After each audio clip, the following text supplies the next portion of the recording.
কিয়ামতের সেই ভয়ঙ্কর ও সবচেয়ে কঠিন দিনে যখন প্রত্যেক মানুষ নিজের ঘামের মধ্যে ডুবে থাকবে এবং কেউ কারো সহায় হতে পারবে না, তখন প্রত্যেকে নিজের দুশ্চিন্তায় মগ্ন থাকবে।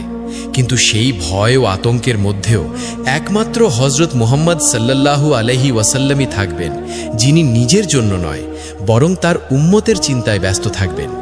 যখন সবাই বলবে ইয়া রব নফসি নফসি, অর্থাৎ আমার প্রাণ আমার প্রাণ, তখন শুধু আমাদের প্রিয় নবী বলবেন ইয়া রব উম্মতি উম্মতি, অর্থাৎ আমার উম্মত আমার উম্মত।